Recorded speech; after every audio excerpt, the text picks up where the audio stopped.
저는 수양이 잘 다녀왔습니다. 네, 감사합니다. 찬송 하나님께 드림으로 새벽기도 시작하겠습니다. 440장입니다.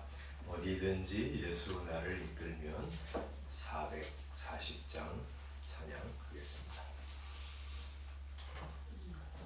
어디든지 예수 나를 이끌면 어디든지 예수 함께 가려네. 예수 함께 하니 가면 나걷고 예수님과 동행하면 겁없네. 어디를 가든지 겁낼 것 없네. 어디든지 예수 함께 가려네. 세상 친구 모두 나를 떠나도 주와 동행하면 외로움 없겠네. 가는 길이 위태하고 험해도 어디든지 예수 함께 가려네. 어디를 가든지 겁낼 것 없네. 어디든지 예수 함께 가려네. 어두운 그늘 나를 헤워살 때에 주가 함께 계심 믿고 자려네. 죽은 후에 천국에서 깨어나 예수 함께 길이 살리라. 어디를 가든지 겁낼 것 없네. 어디든지 예수 함께 가려네.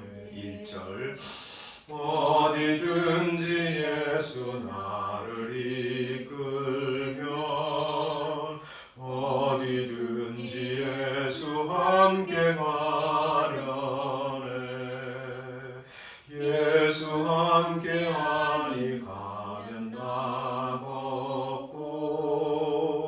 예수님과 동행하면 겁없네. 어디를 가든지 겁낼 것 없네. 어디든지 예수 함께 가려네.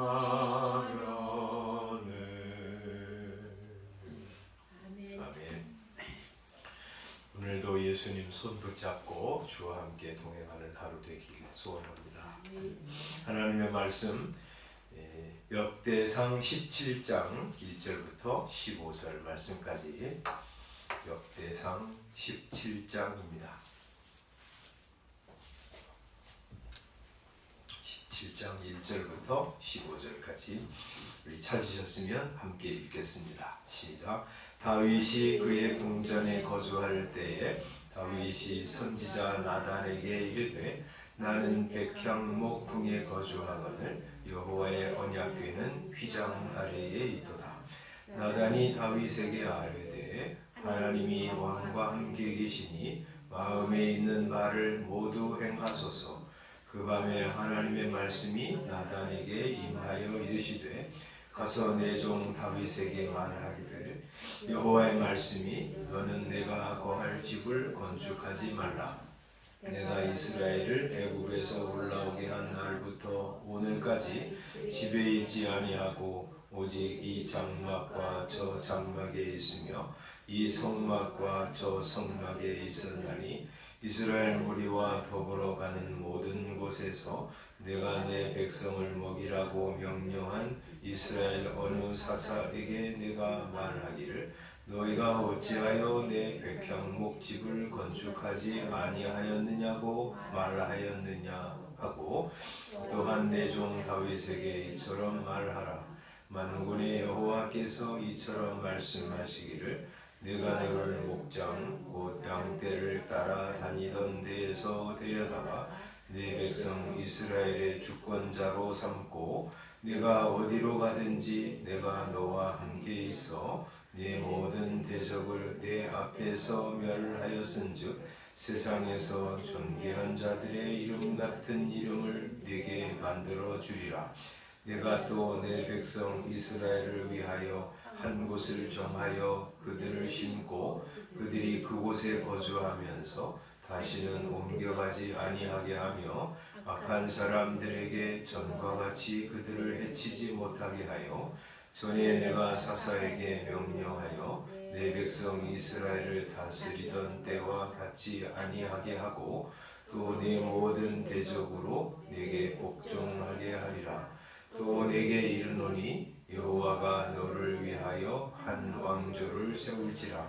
내 생명의 연한이 차서 내가 조상들에게로 돌아가면 내가 내 뒤에 내 씨 곧 내 아들 중 하나를 세우고 그 나라를 견고하게 하리니 그는 나를 위하여 집을 건축할 것이요 나는 그의 왕위를 영원히 견고하게 하리라. 나는 그의 아버지가 되고 그는 나의 아들이 되리니 나의 인자를 그에게서 빼앗지 아니하기를 내가 내 전에 있던 자에게서 빼앗음과 같이 하지 아니할 것이며 내가 영원히 그를 내 집과 내 나라에 세우리니 그의 왕위가 영원히 견고하리라 하셨다 하라. 나단이 이 모든 말씀과 이 모든 계시대로 다윗에게 전하니라. 아멘. 다윗이 왕이 된 후에 하나님의 성전을 지으려고 하는 소원이 있어서 나단 선지자에게 그 자기 얘기를 했습니다. 그랬더니 나단이 그렇게 하십시오 하고 이제 말했다가 집에 돌아와서 밤에 자는데 하나님께서 나단 선지자에게 어떻게 말해야 할지를 알려주십니다. 그래서 이제 나단 선지자가 그 다음 날이겠죠. 다윗 왕에게 들어와서 성전을 짓지 마십시오. 당신의 아들이 성전을 지을 것입니다. 그렇게 하면서 하나님은 네가 내 집을 짓냐? 내가 너의 집을 짓겠다 하고 말씀하세요. 그의 집, 그의 왕조를 하나님께서 세우겠다고 하십니다. 특히 이제 11절에 보면 이렇게 말씀하세요. 내 생명의 연한이 차서 내가 내 조상들에게로 돌아가면 내가 내 뒤에 내 씨 곧 내 아들 중 하나를 세우고 그 나라를 견고하게 하리라. 다윗 사울 때는 사울 왕으로 그 왕조가 끝났잖아요. 그러나 이제 하나님께서 다윗의 집은 그렇게 하지 않으시고 네가 세상 떠나면 너의 뒤를 이어서 한 아들을 통해서 그 나라를 견고하게 세울 것이다. 12절 그는 나를 위하여 집을 건축할 것이다. 이제 솔로몬이 그래서 이 다윗이 준비해 놓은 그걸 가지고 성전을 지었죠. 그리고 하나님은 그의 왕위를 영원히 견고하게 하리라 하고 말씀하시는데 영원히 견고하게 하리라. 그 나라를 영원한 나라로 세울 것이라는 말씀을 몇 번이나 반복하세요. 12절에도 그렇게 말씀하셨지만 13절에도 나는 그의 아버지가 되고 그는 나의 아들이 되리니 나의 인자를 그에게서 빼앗지 아니하기를 내가 네 전에 있던 자에게서 사울이죠. 빼앗음과 같이 하지 아니할 것이다. 사울은 하나님을 경외하지 않고 하나님을 묻지 않았어. 그래서 그의 나라를 빼앗아서 다윗에게 주었는데 그러면 그 사울에게 한 것처럼 다윗에게 또 그러실 것이냐? 다윗의 아들이 잘못 살면 또 빼앗아가지고 또 다른 사람에게 하나님이 주실 것이냐? 그렇게 하지 않으실 것이라고 그러세요. 14절에 그러면서 또 이렇게 말씀하십니다. 내가 영원히 그를 내 집과 내 나라에 세우리라. 그의 왕위가 영원히 견고하리라. 이 12절 영원히 견고하게 하리라. 14절 영원히 그를 내 집과 내 나라에 세우리라. 그의 왕위가 영원히 견고하리라 하고 영원히 하시는 말씀을 3번이나 반복하심으로 다윗의 나라는 결코 쇠하지 않고 영원할 것을 약속하십니다. 그래서 하나님께서는 이 북이스라엘이 이 남유다와 나누어졌잖아요. 그래서 북이스라엘은 왕조가 계속 바뀌었어요. 반란이 일어나서. 그러나 이제 다윗의 아들들이 그 유다 나라를 다스릴 때는 하나님께서 이 왕들이 잘못한다고 해서 폐위하고 새로운 왕조를 세우지 않으시고 계속해서 그 나라를 유지해 가셨어요. 이 역대하 21장에 보면 21장 7절에 보면 여호사밧의 아들 여호람이죠. 악한 왕이었어요. 그래서 그가 여호와 보시기에 악을 행하였지만 21장 6절에 그러나 7절에 이렇게 말씀합니다. 한번 읽어보겠습니다. 21장 7절 시작. 여호와께서 다윗의 집을 멸하기를 즐겨하지 아니하였음은 이전에 다윗과 더불어 언약을 세우시고 또 다윗과 그의 자손에게 항상 등불을 주겠다고 말씀하셨음이더라. 이 왕이 잘못해서 하나님 버리고 온갖 우상을 섬길 때 야 이건 사울보다 더하다 하면서 확 폐위시켜 버리지 않으시고 하나님은 그럼에도 불구하고 다윗의 집을 멸하기를 즐겨하지 않으셨어요. 왜냐하면 예전에 다윗과 더불어 언약을 세우셨기 때문에. 무슨 언약? 이 다윗과 그의 자손에게 항상 등불을 주겠다고 말씀하셨기 때문이에요. 그래서 유다 나라는 오래도록 존속이 된 거예요. 그러나 한번 생각해 보세요. 북이스라엘은 주전 721년에 아수르에게 멸망당했습니다. 남유다는 587년에 바벨론에게 멸망당했습니다. 그 이후에 왕이 세워지지 않았어요. 그러면 이 다윗에게 하신 이 약속은 그러면 수포로 돌아간 거냐? 뭐 그때까지는 하나님이 그 나라를 견고하게 세우셨지만 그 다음에는 없잖아요. 지금도 이 이스라엘에게는 왕이 없습니다. 그러면 하나님의 약속은 그때까지 일을 얘기한 것을 영원이라고 말씀하신 거냐? 그렇지 않죠. 하나님이 이 말씀을 하시면서 너의 뒤에 너의 씨, 내 아들 중 하나를 세울 것이라고 하시는 약속의 말씀은 1차적으로는 솔로몬을 가리키지만 그러나 더 근본적으로는 그의 몸에서 태어날 다윗의 진정한 후손인 다윗의 진정한 아들이 예수 그리스도를 염두에 두고 말씀하셨기 때문에 이 말씀은 여전히 유효한 것이에요. 그래서 다윗의 왕조가 다 무너졌고 그 나라가 완전히 멸망되었을 때도 하나님은 이 약속을 잊지 않으셨어요. 그래서 때가 되매 정말 다윗의 아들 중에서 한 왕을 세우셨죠. 그게 누구예요? 우리 주 예수 그리스도이십니다. 그래서 이 유대인들도 말이죠. 우리만 아니라 유대인들도 이 아들 내 아들 한나가 태어나서 17장 11절에 말씀하는 것처럼 그 나라를 견고하게 하리라 하는 그 약속을 이 다윗의 한 아들, 후대의 한 아들이 정말 오셔서 이 우리를 구원하고 하나님의 나라를 완전히 세울 것이다 하는 것을 믿고 있었어요. 그래서 유대인들도 메시아가 올 것을 뭐라고 믿었냐면 다윗의 후손이 오실 것이다 하고 믿은 것이죠. 예수님께서 다윗의 후손으로 오셨어요. 그래서 예수님이 유다 베들레헴에서 태어나셨을 때 동방 박사들이 와서 뭐라고 물었죠? 유대인의 왕으로 오시니가 어디 계시냐? 물었죠. 그리고 그분에게 가서 경배를 드렸습니다.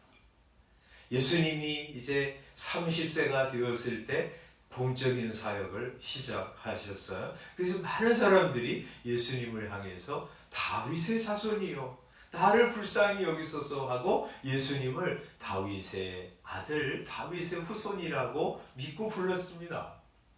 정말 예수님은 다윗의 후손으로 오셔서 하나님의 나라를 세우셨어요. 마지막 예수님께서 빌라도에게 신문을 받으실 때 빌라도가 그렇게 물었습니다. 요한복음 18장에 보면 네가 왕이냐 하고 물었죠. 요한복음 18장 33절입니다. 예수님이 이제 신문을 받으실 때 빌라도가 관정에 들어가서 예수를 불러서 이렇게 묻습니다. 33절 네가 유대인의 왕이냐 하고 묻습니다. 그럴 때 예수님이 뭐라고 대답하세요? 37절 네가 왕이 아니냐? 예수께서 대답하시되 내 말과 같이 내가 왕이니라. 내가 이를 위하여 태어났으며 이를 위하여 세상에 왔다. 이렇게 말씀하세요. 이 하나님의 나라를 세우려고 그리고 왕으로 이 세상에 태어나셨다고 주님이 분명히 말씀하십니다. 그런데 그 나라는 그럼 어떤 나라냐? 이 무력으로 힘으로 로마에서 이스라엘을 건져내고 이 땅에 이 지상에 이 새로운 나라를 만드는 것이냐? 그런 것은 아니라고 말씀하세요. 이 지상에 여러 나라들과 똑같은 그런 나라, 한국, 미국, 중국, 독일 이런 나라를 만들려고 우리 주님이 오신 것이 아니에요. 그 나라는 다른 방식으로 세워지는 나라라고 말씀하세요. 그래서 여기 이렇게 말씀하시죠. 36절 내 나라는 이 세상에 속한 것이 아니니라. 이 세상에 어떤 속한 그런 나라 정도가 아니라는 거예요. 만약에 내 나라가 이 세상에 속한 것이었다면 내 종들이 싸워 나로 유대인들에게 넘겨지지 않게 하였으리라. 만약에 우리 주님이 세우시는 나라가 무력으로 세우는 나라라 그러면 종들이 예수님의 종들이 가만히 있겠냐? 예수님 잡으려고 하는 사람들 다 죽이고 그러면서 막 거대한 사람들 모아가지고 그 유대인의 왕인 헤롯 왕 정복하고 다 죽이고 그리고 거기에 새로운 나라를 세울 거 아니에요? 예수님이 세우시는 나라는 그런 나라가 아니라 예수님은 사랑으로 나라를 세우세요. 그리고 자신의 죽음의 희생으로 새로운 나라, 영적인 나라, 하늘나라, 하나님의 나라를 이 땅에 세우시는 거예요.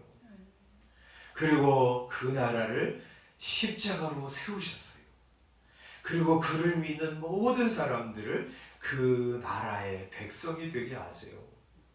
그때부터 지금까지 우리 주님의 나라가 세워지고 있는 것이죠. 예수 그리스도를 나의 구주로 주님으로 내 왕으로 섬기는 모든 사람들을 통해서 하나님의 나라가 세워지고 있고 앞으로도 세워질 것이고요. 예수님이 다시 오실 때 그 나라가 온전히 완성될 거예요. 그 나라의 왕이신 예수 그리스도는 이 땅에 어떤 죄인들과는 다른 방식으로 그 나라를 세우시고요. 그 나라를 통치하시는 것도 완전히 달라요. 여러분 한번 생각해 보세요. 이 지구상의 최악의 독재자 여러 명 있죠? 그 중에 김정은 같은 사람, 김정일, 김일성 이런 사람들, 북한에 사는 사람들 지네들은 천국이라고 그러지만 지옥 같은 삶을 살잖아요. 왜요? 이 왕이 지도자가 악하고 어리석고 그리고 하여튼 자기만 아는 왕이기 때문에 그 나라 백성들은 하여튼 죽을 지경입니다. 저거 좀 죽었으면 좋겠다. 그런데 예수 그리스도는요 정반대로 생각하면 돼요. 정말 선하고 아름답고 사랑스럽고 그리고 전능하신 왕이 있어요. 그리고 그 자기 백성을 얼마나 사랑하시는지 이 왕이 말이죠. 백성을 위해서 자기 생명을 희생하시는 왕이세요. 그래서 생명을 희생해서 죄와 죽음과 지옥에서 건져주시는 왕이세요. 그리고 그 자기 백성을 얼마나 끔찍히 사랑하시는지 그들을 끝까지 보호하세요. 문제 많아도 다루고 가르치고 인도하면서 하나님의 완전한 나라에 들이길 때까지 하나님은 그들을 보호하세요. 그리고 아름답게 인도하세요. 악한 왕들은 백성들을 구렁텅이로 몰아넣잖아요. 그런데 이 왕은 가장 복되고 아름다운 삶으로 자기 백성을 인도하시는 왕이세요. 그래서 주님이 우리의 왕이시다. 여러분 혹시 왕이다, 나는 신하여 종이다 하는 것을 굉장히 이제 우리 이 세상에 있는 국가들을 바라보면서 부정적으로 생각하실지 모르지만, 여러분 예수님의 성품, 예수님이 하신 말씀과 은혜 이런 것들 한번 잘 생각해 보세요. 그 선하고 아름다우신 분이 우리의 왕이시다. 영원히 우리의 왕이시다. 그래서 말이죠, 그분 자꾸 생각하면 그분의 통치를 받는 것이 기쁜 것으로 다가와요. 그래서 우리 아까 부른 찬송처럼 예수님 없이는 우리의 인생은 헛되고 예수님과 함께 걸어가는 것은 복이다. 이렇게 이제 고백하면서 사는 거죠. 여러분, 그 좋으신 주님이 영원토록 우리를 보호하십니다. 그래서 우리 인생을 다 예수님께 맡기면서 갈 수 있는 거예요. 그분이 가장 아름다운 길로 우리 인생을 인도해 가세요. 그래서 우리는 기꺼이 우리 자신과 우리 장래와 사랑하는 가족들과 우리 교회를 주님께 맡기면서 갈 수 있는 거예요. 오늘도 말이죠, 우리 주님이 우리를 왕으로서 보호하시고 인도하실 것입니다. 그 주님의 인도하심, 보호하심 감사하면서 다 맡기고, 그래요, 주님이 함께 가시는 거 그거 복이고 그거 낙이에요. 감사하면서 주의 통치를 기쁘게 경험하고 주님과 함께 걸어가는, 주님의 인도를 따라 살아가는 하루 되시기를 주님의 이름으로 축원합니다. 기도하겠습니다. 아버지 하나님, 은혜를 감사합니다. 주님이 우리의 왕이시니 얼마나 좋은지 모릅니다. 선하고 사랑스럽고 아름답고 자기 백성을 위한 것이라면 생명까지도 아끼지 아니하시는 왕, 세상에 이런 왕이, 이런 하나님이 또 어디 있습니까? 우리 주님, 나의 하나님이요 나의 아버지요 나의 왕으로 섬기는 거 얼마나 복된지 이 아침에도 조금 생각하게 해주신 거 감사합니다. 예수님 더 많이 알아가는 저희들 되게 하시고, 그래서 그 주님께 온 마음으로 내 생애를 다 주님께 맡겨드리며 살아가는 성도들 되게 해 주시옵소서. 그래서 하나님, 우리 앞에 인생에 어떤 일 닥칠지 알지 못하지만 선하신 하나님, 인자하신 하나님께서 내 하나님이요 내 왕이신 것 때문에 기뻐하면서 기꺼이 우리 생에, 우리의 장래에, 우리의 죽는 날까지 우리를 다 맡기면서 걸어가는 주의 사랑스러운 백성들, 주의 사랑스러운 아들들 다 되게 하여 주시옵소서. 오늘도 주와 함께 하루를 시작합니다. 우리 주님이 인도하시는 대로 따라 살아가는 복된 하루, 그래서 주의 영광을 드러내고 주의 사랑을 자랑하며 사는 하루 되게 하여 주옵소서. 예수님의 이름으로 기도드리옵나이다. 아멘. 주님께서 가르쳐 주신 기도로 새벽 예배 마치겠습니다. 하늘에 계신 우리 아버지여, 이름이 거룩히 여김을 받으시오. 나라의 임하옵시며 뜻이 하늘에서 이룬 것 같이 땅에서도 이루어지이다. 오늘날 우리에게 일용할 양식을 주옵시고, 우리가 우리에게 죄 지은 자를 사하여 준 것 같이 우리의 죄를 사하여 주옵시고, 우리를 시험에 들게 하지 마옵시고 다만 악에서 구하옵소서. 나라와 권세와 영광이 아버지께 영원히 있사옵나이다. 아멘. 저는 수양에 잘 다녀왔고요. 참 조전도 많이 받고 또 쉬기도 하고 그랬습니다.